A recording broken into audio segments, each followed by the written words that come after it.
jeune, fort, dynamique. Que la jeunesse camerounaise se rende compte que si elle a été battue par quelque chose, ce n'est pas le chômage, ce n'est pas le travail, parce que la jeunesse camerounaise est travailleuse. Ce sont... Who I am. I don't really know.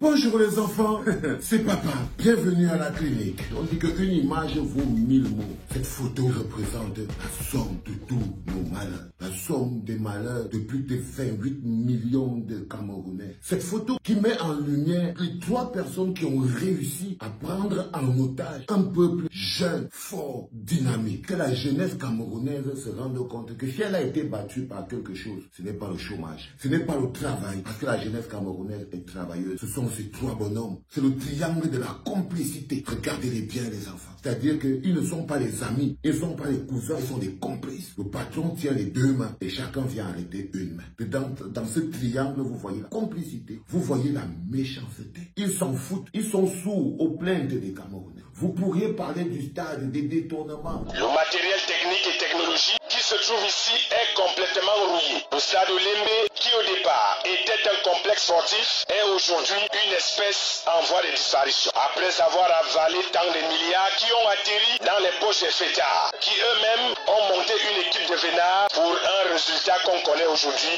nulard.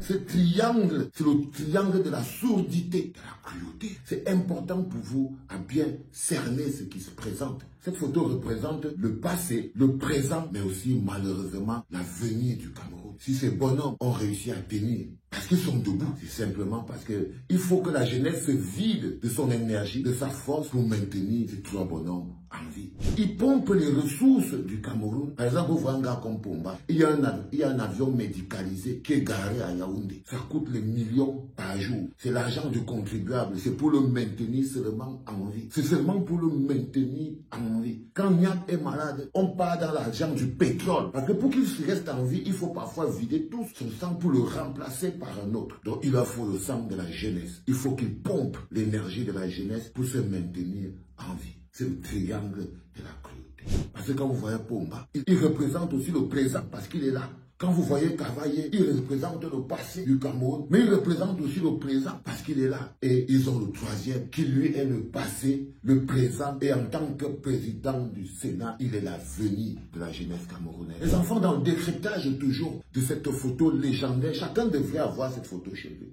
pour montrer à vos petits-enfants où, comment et à cause de qui nous en sommes arrivés là. Les enfants, il faut partager. Parce que c'est une grande éducation qu'on est en train de faire en ce moment. Quand vous voyez ces 3 bonhommes, logiquement, on ne devrait pas parler de tribalisme au Cameroun. Pomba, Sud, Cavaillé, Nord, Niat, Ouest. Ça voudrait confirmer le fait quand vous dites que ce n'est pas une élite qui mange, c'est un groupe constitué de toutes les élites. Ça, c'est naïf de dire ça. Moi aussi, j'ai souvent dit ça. Que non, il faut arrêter de dire que non, c'est une élite qui mange tout. En fait, c'est un groupe. Non, il y a un bonhomme qui a réussi à convaincre les autres de le laisser diriger avec sa tribu. C'est-à-dire que Pomba a réussi à convaincre ses autres complices des autres tribus que vous allez venir, mais moi, je vais diriger avec ma tribu. Parce que je dois me protéger même de vous. Un Pomba veut que non, il ne peut pas faire égal avec les autres. Il faut que le gros mensonge paraisse une vérité. Je vous le dis toujours. Que si vous voulez cacher un mensonge, mettez-le dans un bout de vérité. Là, par exemple, quand vous voyez, c'est un bout de vérité. C'est-à-dire qu'une absence de tribalisme. Parce que vous voyez bien que les bonhommes viennent des régions totalement différentes.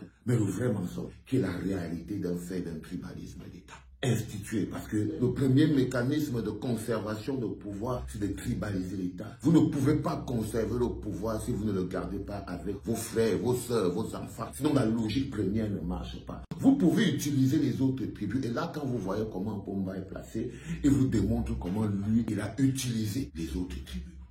Là, il démontre comment il a manipulé le Nord en se servant de Cavaillé. Il a manipulé l'Ouest en se servant de Niat pour pouvoir rester, lui, le triangle de la méchanceté, le triangle de la complicité et le triangle de la cruauté. Cette image représente le braquage du siècle. Il y a même de l'exotérisme sur cette photo. C'est le fait que Pomba tienne les 2 mains. Vous voyez bien qu'on est dans le triangle de l'exotérisme. C'est-à-dire qu'il est placé, il tient les 2 angles comme ça, et lui, il est le piquet. Ok? Il tient les 2 angles, il pompe l'énergie des régions. Il a réussi à se placer comme étant le piquet sur lequel tous les autres doivent s'approcher s'ils veulent vivre. Ça s'appelle en d'autres termes un totem. Cette photo que vous voyez est quasi mystique parce qu'elle représente aussi la prison du peuple. Ça, c'est la prison du peuple. C'est-à-dire que les toits là, le mur qui forme à toit là, est plus costaud et plus solide que toutes les barrières de Koné. Le peuple est enfermé dedans. Ça, c'est l'expression claire de vous dire, on vous a mis dans la bouteille. Quand on dit que vous êtes dans les taux, vous avez été encerclé. Toute une jeunesse, 27 millions de personnes ont réussi à se faire encercler par 3 vieillards. Parce que ces bonhommes font du tai chi. Ces 3 bonhommes qui font du tai chi, ça veut dire qu'ils utilisent l'énergie de la jeunesse pour la renvoyer contre la jeunesse.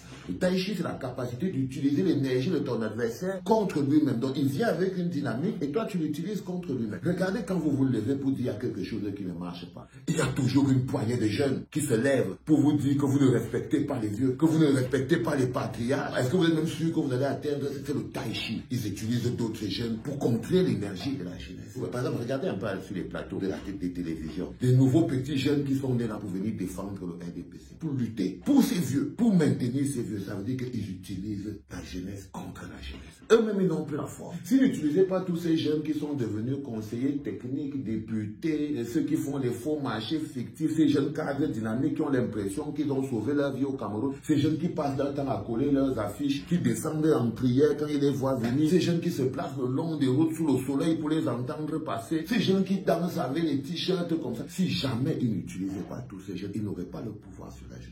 Ils font du tai chi, ils utilisent l'énergie de la jeunesse contre la jeunesse.